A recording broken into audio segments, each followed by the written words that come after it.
legutóbbi Atol IN-50-ről szóló videóm zárásaként ugye elmondtam, hogy nagyon tetszett, nagyon bejött ennek az erősítőnek a hangja, olyannyira, hogy roppant kíváncsi lettem, hogy ez a fajta hangzás hogyan tud előrelépni, alakulni még a kínálatban szereplő többi Atol integrált erősítőben.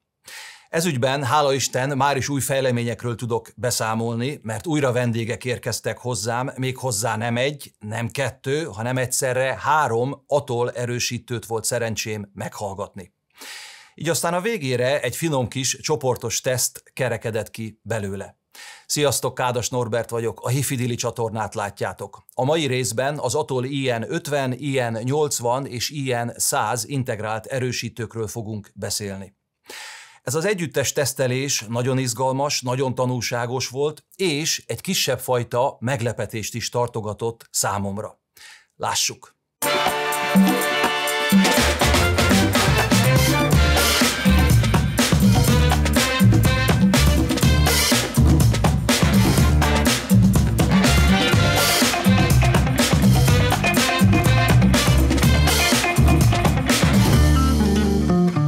Amennyiben valakinek nem lenne annyira ismerős az Atol név a hifiben, akkor erről csak annyit, hogy egyébként érdemes megnézni a legutóbbi videómat az Atol IN-50-ről, amiben néhány bővített mondatban mesélek a cég történetéről, és persze részletesebben az erősítő hangjáról. Szóval most csak röviden annyit, hogy az Atol egy francia hifi gyártó, amelyet a 90-es évek végén alapítottak, azzal a céllal, hogy olyan hifi termékeket alkossanak meg, amelyekben egy jó minőségű, kifinomult hangzás egy megfizethető árcédulával párosul. Ezért elsőként érdemes rápillantani az Atol integrált erősítő kínálatára egy nagyobb átfogó kép kedvéért, hogy a 3 tesztalanyunkat el tudjuk helyezni a sorban. Az Atol IN-50, IN-80 és IN-100 úgymond az alsó és közép kategóriát képviseli, míg a felső kategóriában az IN-200, IN-300 és a csúcson az IN-400 nevezetű erősítőjük szerepel a választékban. Mindegyik integrált erősítőjük moduláris felépítésű, tehát külön dock modul kérhető hozzá, hogyha digitális bemenetekre lenne szükségünk, illetve fonó modul is választható hozzá, amennyiben lemezjátszót szeretnénk csatlakoztatni az adott erősítőhöz. A 3 főszereplő erősítőnk tudását és árazását tekintve az alapadatok úgy néznek ki, hogy az Atol IN-50 Signature 2x50 wattot tud 8 ohmon, és mintegy 360 000 forintba kerül. Az Atol IN-80 Signature 2x80 wattot tud 8 ohmon, és 425 000 forint környékén kapható. Végül az Atol IN-100 Signature 2x100 wattot ad le 8 ohmon, és 530 000 forint magasságában érhető el jelenleg. Illetve ez az IN-100 erősítőjük már egy valódi dual mono erősítést kapott. Tehát 2 különálló toroid trafó szolgáltatja a kraftot a jobb és baloldali erősítő fokozatokban. Ez érdekes, mert ezt a 2-s mono erősítést már láttam máshol is, azonban jóval drágább felső kategóriás modellekben. Rátérve az erősítők hangjára, nagyon izgalmas volt végigkövetni, hogyan megy előre, hogyan fejlődik az IN-50-ben megismert Atol hangzás. Tehát röviden és tömören, ahonnan indulunk. Az IN-50-et egy kerek, arányos, finom hangzás jellemzi. Dús, mély tartománnyal, amitől nem lesz egy meleg, bundás karaktere, hanem egy telt, gazdag hanggal rendelkezik. Ahol is a közép és a magas tartomány egy kissé visszavontabb, nincs annyira fókuszban, viszont nagyon szépen természetesen szólal meg. Na ehhez képest az IN-80-ban 2 dolog, ami azonnal feltűnik, mint különbség. Az IN-80-ban a mélyek sokkal megfogottabbak, feszesebbek lesznek. Megszűnik az IN-50-nek az a fajta morgósága a háttérben, a mély tartomány kissé kásásabb jellege. Az ilyen 50-ben a basszusok úgy terjengenek, lebegnek. Az ilyen 80-ban minden kifeszül, rugalmasabb lesz, ezáltal gyorsabbnak, frissebbnek hat a tempó. Aztán a másik dolog, hogy az ilyen 50-ben megtapasztalt nagy hang az ilyen 80-ban még nagyobb lesz.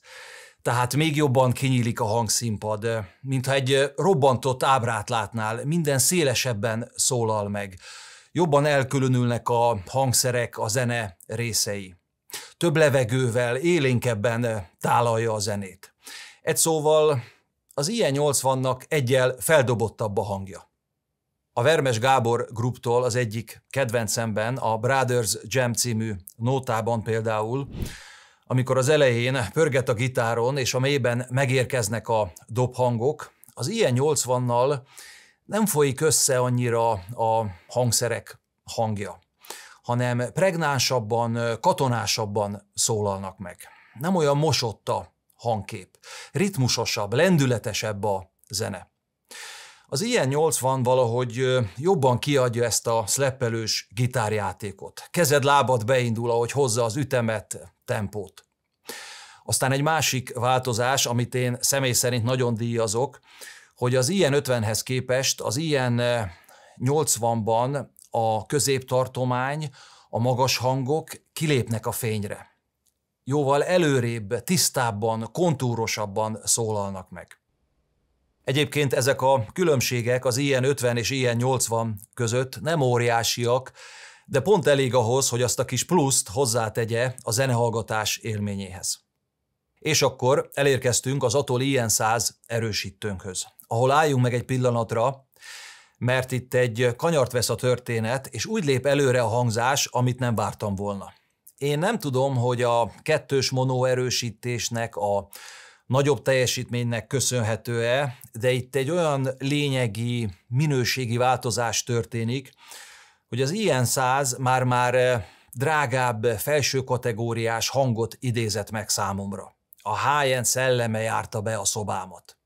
Ugyanis az ilyen 100 hangjában már megjelenik a dráma. Magyarul mindenfajta zene sokkal kifejezőbb lesz vele. Nálam a minőségi hang egyik vagy egyfajta jele, legyen az erősítő vagy hangfal, hogy megnyugszik, valahogy lelassul a zene. Na most az ilyen 100-ban ezt hallom, illetve még valamit. Vagyis, hogy nem hallom. A végtelen csendet a háttérben. Az ilyen 80-hoz képest az ilyen 100 ledob mindenfajta folytottságot, és még feljebb vetíti ki a zenét, szélesebb, magasabb hangszínpaddal, és mélységében is megnőnek a távolságok. Egy kicsit olyan az ilyen 100 az előző kettőhöz képest, mintha először szobán kívül hallgatnád a zenét, aztán egyszer csak belépsz a szobába. Minden élővé válik, olyan valóságosnak tűnik a zene. Az Atol ilyen 100-nak ez az árnyaltabb, kidolgozottabb közlésmódja nagyon jól átjön Benjamin Richter Innermost című számában. Szinte érteni véled az előadó érzéseit, gondolatait, amit közvetíteni akar a zene által. Tapasztalatom szerint a hifiben a zongora hangjának a megjelenítése a nehezebb feladatok közé tartozik. Az ilyen 100 szerintem kitűnően veszi ezt a feladatot. A zongora billentyűk hangjának a lecsengése például sokkal hosszabb, nagyobb, cizelláltabb, és tónusában is pontosan, kristálytisztán adja vissza a zongora hangját. Érdekes, hogy az ilyen 80-hoz képest az ilyen 100 közepe egy újnyival hátrébb kerül, ugyanakkor simább, nyugodtabb, nem annyira érdes, úgymond kiabálós, mint az ilyen 80-ban. Mint mondottam, volt ugye az ilyen 100 teljesítménye 2x100 watt 8 ohmon. Ami azt jelenti, hogy az én 4 ohmos Sonus Faber Lumina 3-as hangfalaimon elvileg már 2x140 watt ébred oldalanként. Ami azt jelenti, hogy a Jesse Cook Hey című nótájában elképesztő kontroll alatt tartja a mélytartományt. És mindamellett olyan ütőereje van, hogy amikor egy kicsit megtekertem a hangerő gombot, a basszus úgy pumpált, mintha páros lábbal ugráltak volna a mellkasomon. Ez a dal az ilyen százzal ritmusszakilag átmegy staccatóba. Tempó, ütem, feszesség, minden egybe van. De jó már! Mennyit hallgattam ezt a dalt az ilyen százzal? Érzésre ez a 2x100 watt teljesítmény tulajdonképpen szerintem, hát ha csak nem akarsz egy tornacsarnokban zenélni, akkor az ilyen 20-30 négyzetméteres szobákban tulajdonképpen mindenre elegendő. Bőséges erőtartalékokkal rendelkezik. Egy ponton túl nem is tudtam tovább húzni a hangerőt, mert olyan energiák, olyan erő szabadult fel, hogy nem bírsz megmaradni a hangfalak előtt. Végezetül azt el kell, hogy mondjam, hogy bármelyik Atoll erősítőt kötöttem be a 3 közül, nem is azért, hogy teszteljek, hanem simán zenét hallgatni. Mindegyik kiadta, mindegyikkel élveztem a zenehallgatást. Nyilván, hogyha megtetszik az Atollok hangja, akkor az anyagiaktól, a szobától, a hangfalaktól is függ majd, hogy végül melyik modellt választod.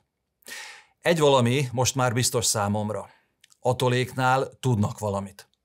És a jó hír, hogyha minden igaz, jövök még egy videóval Atoll erősítőkről a felső kategóriából.